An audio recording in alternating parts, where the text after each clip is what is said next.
I am so glad you have taken this time to join me. In this video segment, we're going to be talking about the definition of temperature. And often people will say, turn the temperature up in this room. But temperature is not something you add to a room. Temperature is actually a measure of a physical quantity. And that physical quantity is the average molecules' kinetic energy, and kinetic energy is spread out a little bit, and that's why temperature is a measure of the average kinetic energy. So if you had kinetic energy on your x-axis and the number of molecules with that kinetic energy on the y, you're going to see a distribution of energies. And temperature measures the weighted average of those kinetic energy. Now, you may be very likely, if you're in the United States, used to the Fahrenheit scale. In science, we will often use the Celsius scale, and that's a little better. It is linked to the freezing point and boiling point of water, but it still doesn't make physical sense. Let me explain. So if we have, let's look at kinetic energy. If it's a measure of the kinetic energy, we have mass, and mass is always positive, right? Can't have a negative mass, that's illogical. The velocity squared, any number squared, is positive.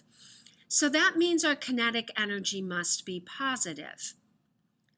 Well, if temperature is a measure of the average kinetic energy, and kinetic energy is always a positive value, it would make sense to have a temperature scale that is always positive, that begins at 0 and goes positive and not negative. And that's where we get a scale called the Kelvin scale. So William Thomson is the scientist, and he became Lord Kelvin, and so we call this Kelvin. Now, we don't say degrees. That's not a typo, that there's not a degree there. We call that 273.15 Kelvin. So if you take the Celsius scale, and we go as cold as we can, and that's done, a thought experiment for that would be to measure temperature and pressure. And if we could measure temperature and pressure over that scale and extrapolate this back, we would reach a point where it hits the 0. And this happens at minus 273.15 degrees Celsius. So that's what was defined as 0 Kelvin. I want to put the line on the 0 so it didn't look like okay, even though Kelvin is okay. All right, so how do we convert? It's pretty straightforward. I'm not going to go over converting Fahrenheit to Celsius.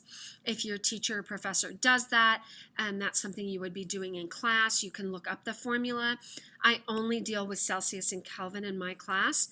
And so Kelvin is degrees Celsius plus 273.15. This is what I will use if my degrees Celsius is to the 10th or the 100th. If I only have degrees Celsius to the ones place, like if the question says, hey, it's 23 degrees Celsius, I drop the 0.15 and I just do Kelvin is equal to degrees Celsius plus 273. So you'll get very, very used to that 273 because in almost all calculations, you will have to do Kelvin, and I'm going to demonstrate one in a minute that is an exception to that rule. Okay, so if we want to convert 308 Kelvin into Celsius, we're going to plug that into the formula. So 308 is equal to degrees Celsius plus 273. Since this only went to the ones place, I'm only going to go to the ones place here.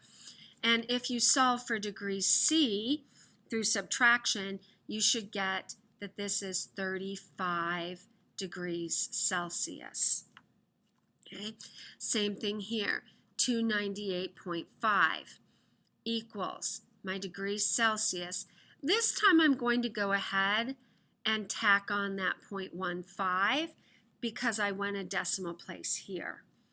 And if you do that math, and we always want to check my math, 25.4 degrees Celsius. Okay, so that's how we go in that direction. In this direction, I'm looking for Kelvin. Kelvin is equal to Celsius plus 273, and I get 311, not degrees. You don't do the degree sign. You just put a Kelvin. I honestly don't know why. I'd have to look it up. So for now, we can just accept that. So Kelvin is equal to 98.22. Now I went past the ones place, so I'm going to add 273.15. Okay? And when I do that, I'm just out of room here, so I'm going to put it over here. My answer to this one would be 371.37 Kelvin. Okay. Now, watch your sig figs here.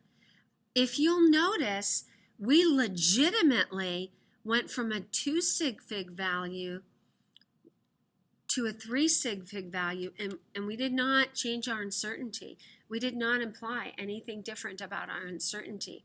So when you're doing your calculations, be cautious of the Celsius because it can increase or decrease the number of significant figures in your overall calculation when you're done.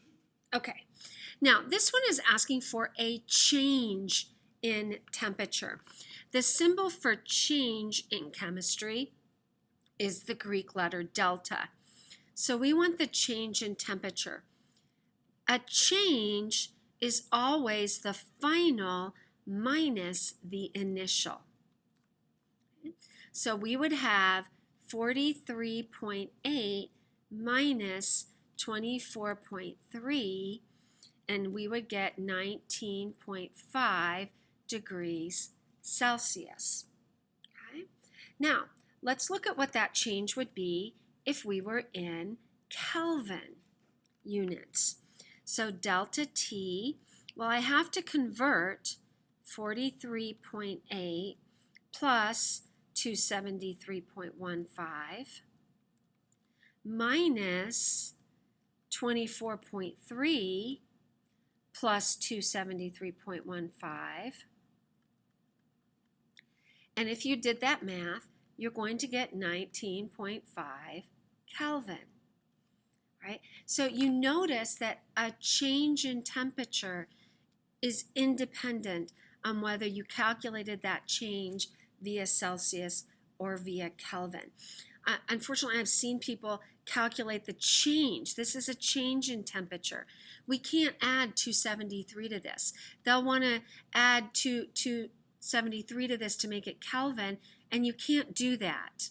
Right? You have to do that prior to, and you notice I end up with 273.15 minus 273.15. Algebraically, those cancel. So maybe now you see why it's clear that a change in temperature is equal. So once you calculate your change in Kelvin, that will equal your change in temperature in degrees Celsius.